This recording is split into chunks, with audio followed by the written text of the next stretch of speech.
여러분 안녕하십니까? 영덕 원전 건설 여부를 묻는 주민 주도의 투표가 11월 11일 실시됩니다. 원전 반대 주민들은 삭발에 이어 단식 농성을 벌이기로 하는 등 주민 투표 강행 의지를 밝혔습니다. 김기영 기자가 보도합니다. 지난 7월 전력 판매량이 IMF 사태 이후 17년 만에 처음으로 1.5% 감소해 영덕에 원전을 지을 필요가 없다는 반핵 단체의 주장이 나와서인지 집회에는 올 들어 가장 많은 500여 명이 참가했습니다. 주민들은 자신들의 미래를 스스로 결정할 수 있어야 민주주의라며 11월 11일 주민투표를 실시하겠다고 밝혔습니다. 11월 11일 영덕 천지 핵발전소 찬반 주민투표를 우리의 손으로 성공시켜 우리의 운명을 우리가 결정할 것을 결의한다. 주민들은 방패장이 들어선 경주와 원전이 있는 전국 4개 자치단체가 막대한 지원금을 받았지만 도로 몇 개 놓고 예산이 고갈돼 잘 산다고 할 수 없다며 차라리 대게와 복숭아, 송이 등 지역 특산물을 지키며 살자고 제안했습니다. 원전 없이도 영덕은 더더욱 잘 살 수 있기 때문에 이렇게 와서 반대를 외치는 것입니다. 대최기는 한수원이 주민과 언론인들에게 공짜 관광과 외유를 시켜주고 있다고 폭로하고 물량 공세 중단을 요구했습니다. 또 정부에는 주민투표 결과 수용을, 영덕 군수에게는 투표 협조를, 국회의원 등 선출직 대표들에게는 원전에 대한 자신들의 의사를 분명히 밝히라고 요구했습니다. 일부 대표들은 삭발까지 하며 주민투표 강행과 원전 반대 의사를 표시했습니다. 누가 이렇게 만들었는지 우리 앞으로 우리 영덕을 진짜 좀 지켜주시면 고맙겠습니다. 집회가 끝난 뒤 상여를 메고 군청으로 행진했으며 투표가 실시될 때까지 단식 농성을 벌이기로 하는 등 원전 반대 운동이 정점으로 치닫고 있습니다. MBC 뉴스 김기영입니다. 최근 대구 모 고등학교에서 교사가 학생들을 80대씩이나 때려 말썽이 되고 있는데요. 매년 2차례 교육부가 하는 학교폭력 조사에는 체벌 성문 항목이 아예 없어서 교사의 도를 넘는 폭력 실태는 파악조차 되지 않고 있습니다. 양관희 기자가 취재했습니다. 지난 4일 학생 1명의 80대씩의 체벌이 일어난 학교에서는 교사의 폭력이 상습적으로 있었다고 학생들과 학부모는 말합니다. 이게 뭐 8대도 아니고 80대씩이나 그것도 습관적으로 학교 전체가 그런 것 같아요. 학교 전체가. 그러나 지난해 교육부가 2차례 실시한 해당 학교 폭력 실태 조사에서는 폭력을 당했다고 응답한 학생은 0.2%인 3명에 불과합니다. 전국 평균 피해 응답률 1.3%보다 6분의 1가량이 낮은 수치입니다. 학교 폭력 피해 유형을 물어보는 물음의 5가지 답변 어디에도 교사의 폭력은 없습니다. 또 학교 폭력 가해자가 누구냐는 설문의 보기에도 교사는 없습니다. 학교폭력예방법은 2012년 학교폭력 정의를 학생 간에서 학생을 대상으로로 바꿔 체벌도 학교폭력으로 포함시켰지만 실태조사에선 빠져 있습니다. 하지만 정작 교육부는 아직도 학교폭력 범주를 좁게 보고 있습니다. 근데 학교폭력은 그 교사 체벌 쪽이 아니고요. 그 학생 간에 발생하는 쪽이어서 마지막 그 신고 문항은 주관식으로 돼 있어서 교사의 폭력이 실태조사에서 드러나지 않다 보니 체벌에 대한 맞춤형 대책과 후속 조치가 나올 수 없는 상황입니다. MBC 뉴스 양관입니다. 가을을 맞아 산불이나 벌초 사고 등 119 대원이 투입되는 현장이 많기 마련인데요. 하지만 현장에 투입되는 현장 인력과 장비는 열악한 실정이라고 합니다. 엄지원 기자입니다. 화재 신고를 받은 소방차가 출동합니다. 1분 1초가 급한 상황. 하지만 소방차는 굉음만 요란할 뿐 언덕 하나 넘기도 힘겹습니다.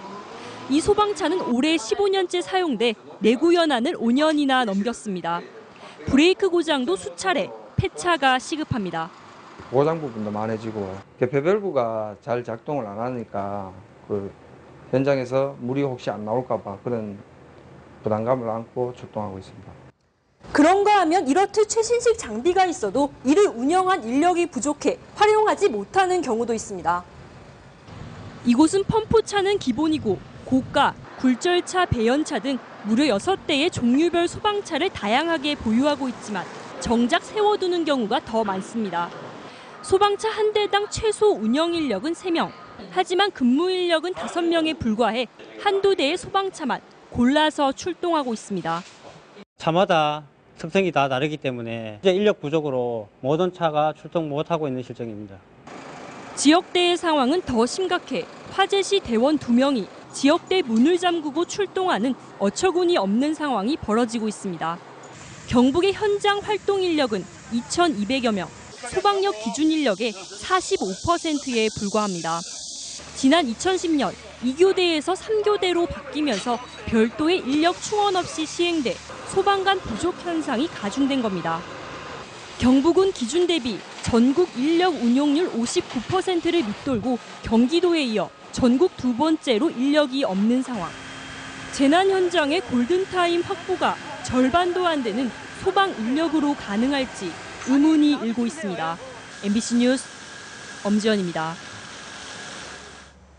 정부가 내년도 예산안을 발표한 가운데 경북 동해안의 현안 사업도 상당 부분 반영된 것으로 나타났습니다. 포항시는 신규 사업 13개가 반영돼 기대를 걸고 있습니다. 보도에 김철승 기자입니다. 경북 동해안의 주요 SOC 사업이 내년 예산에 반영됐습니다. 철도는 포항 삼척 간 동해 중부선에 5,669억 원, 포항 울산 간 동해 남부선 복선 전철화에 3,669억 원이 편성됐습니다. 고속도로는 상주 영덕 구간에 2,239억 원, 포항 울산 구간에 502억 원이 반영돼 내년에 모두 완공되고 포항 영덕 간 고속도로에도 1,795억 원이 반영됐습니다. 특히 포항시는 신규 사업이 13건이나 포함됐다고 밝혔습니다. 영일만항 국제여객부두에 16억 원, 국민안전로봇에 30억 원, 형상강 프로젝트에 32억 원 등입니다. 매년 신규 사업들이 통상적으로 두세 건만 반영되는데 특히 내년도에는 많은 신규 사업들이 반영됩니다. 새로운 사업들이 탄력을 받을 걸로 생각을 합니다. 이와 함께 방서강 가속기 공동이용 연구 지원에 506억 원, 포항 영일만항 건설에 108억 원이 포함됐고 울릉 공항 건설에도 85억 원이 편성돼 내년 말 착공이 가능해졌습니다. 대통령이 방문해 관심을 끈 신라 왕궁 복원과 황용사 복원 예산도 편성됐습니다. 경상북도와 시군은 정확한 예산 규모를 파악하는 한편 국회 심의 과정에서 누락되지 않도록 국회의원과 공조하기로 했습니다. MBC 뉴스 김철승입니다. 내년도 수산 어촌 분야의 정부 예산안은 올해보다 585억 원 늘어난 2조 537억 원으로 편성됐습니다. 세부적으로는 수산물 수출 관련 예산이 올해 1,724억 원에서 내년에는 2,199억 원으로 증액됐고 수산정책 보험 예산은 1,147억 원에서 1,368억 원으로 늘었습니다.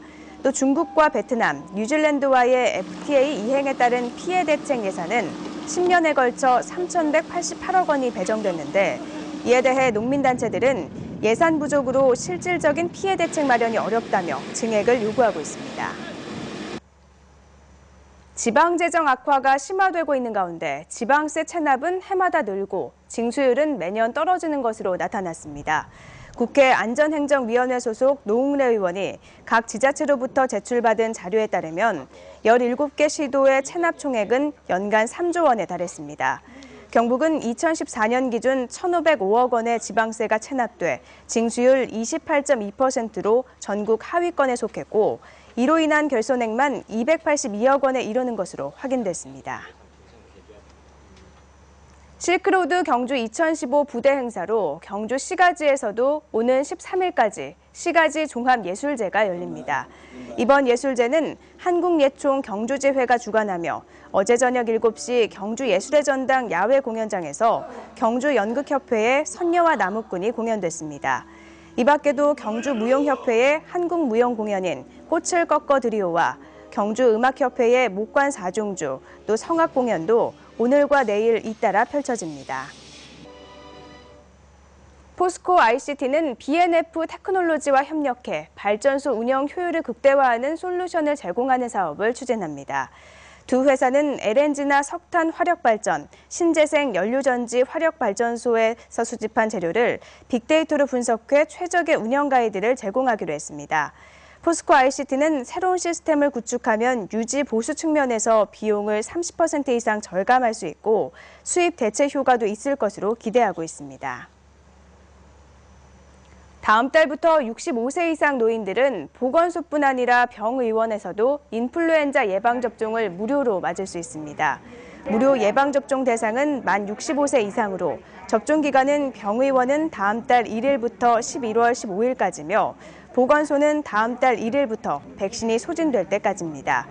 지금까지는 집 근처 보건소에서만 인플루엔자 예방접종을 받을 수 있어 한꺼번에 보건소로 사람이 몰리고 접종률도 높지 않았습니다. 한국가스안전공사 경북 동부지부는 추석 명절을 맞아 가스안전에 대한 주의를 당부했습니다. 명절 연휴 동안 장기간 외출할 때는 반드시 가스 중간 밸브를 잠그고 호스로 설치된 가스 시설은 금속 배관으로 교체해 검사를 받은 후 사용할 것을 권고했습니다.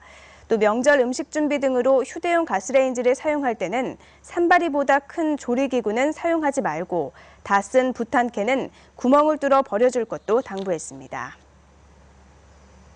오늘 열릴 행사 안내입니다. 포항시립예술단은 오늘 오후 7시 30분 문화예술회관에서 광복 제70주년 기념 포항시립교향악단 제146회 전기 연주회를 열고 시벨리우스와 하이든 곡 등을 연주합니다. 포항시 시설관리공단은 어제부터 오는 21일까지 포항문화예술회관 1층 전시실과 로비에서 포항시 서해대전 초대작가전 능구 20년을 넘어서를 개최합니다. 경상북도는 최근 일본 정부가 독도 포털 사이트를 개설함에 따라 사이버 독도 홈페이지와 모바일 홈페이지를 개편했습니다. 이번 개편으로 독도 자료를 보강하고 독도 리플릿과 독도 만화책 등 소책자도 누구나 쉽게 언어별로 다운로드할 수 있도록 했습니다. 또 트위터, 페이스북 등 SNS 스크랩 기능을 추가해 온라인 이용자들이 편리하게 독도를 홍보할 수 있도록 하고 한글 홈페이지보다 내용이 빈약한 영어, 중국어 등 외국어 홈페이지도 대폭 보완했습니다. 경북지방우정청은 우체국 알뜰폰 출시 2주년을 맞아 인터넷 우체국을 통해서도 알뜰폰 신청을 받고 있다고 밝혔습니다.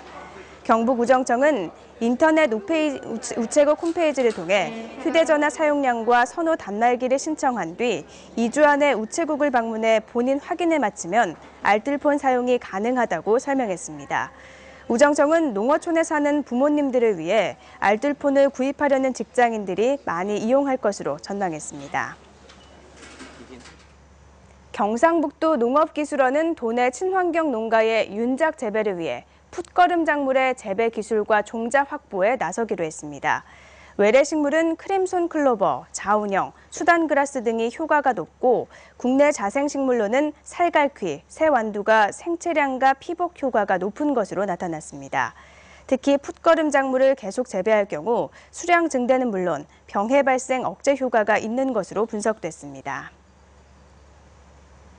경상북도가 추석을 맞아 경상북도 우수 제품 공동 브랜드인 신라리안 특별 할인 판매전을 마련했습니다. 신라리안 홍보 전시 판매장과 온라인 쇼핑몰에서 오는 25일까지 진행되는 이번 특별전에서는 추석 선물용 상품을 최대 40%까지 할인된 가격으로 구입할 수 있습니다.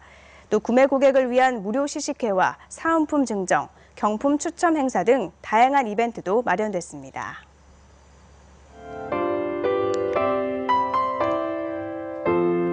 네, 오늘은 일교차가 조금 더 벌어지겠습니다. 아침 기온 경주가 13도, 포항 18도로 어제보다도 선선한데요. 낮에는 경주 28도, 포항은 27도까지 오르겠습니다. 이렇게 일교차가 10도 내외로 크게 벌어지니까요. 옷차림에도 주의가 필요하겠습니다. 동해상에서는 아직까지 풍랑특보가 이어지고 있습니다. 현재 동해중부 먼바다에서는 풍랑경보가, 나머지 바다에서는 풍랑주의보가 발효 중인데요. 파도의 높이 최대 6m로 매우 높게 일겠습니다. 특보는 내일 밤에 모두 해제되겠습니다. 한편 울릉도와 독도에서는 강풍주의보가 발효 중입니다. 내일까지 바람이 매우 강하게 불겠으니까요. 주의가 필요하겠습니다. 자세한 지역 날씨 알아보겠습니다. 오늘 경북 동해 안쪽은 구름 많다가 맑겠습니다. 아침 기온은 13도에서 18도로 시작했는데요. 낮 최고 기온은 25도에서 28도가 되겠습니다. 울릉도는 오전에 가끔 비가 오다가 구름 지나겠습니다. 낮 최고 기온은 울릉도 20도, 독도 21도가 되겠습니다. 동해상 곳곳에 비 소식이 있겠습니다. 바람은 강하게 불면서 파도의 높이 2에서 6m로 매우 높게 일겠습니다. 오늘 내일 맑은 하늘 이어지다가 토요일에는 비 소식이 있겠습니다. 날씨였습니다. 이상으로 포항 MBC 뉴스투데이를 마칩니다. 고맙습니다.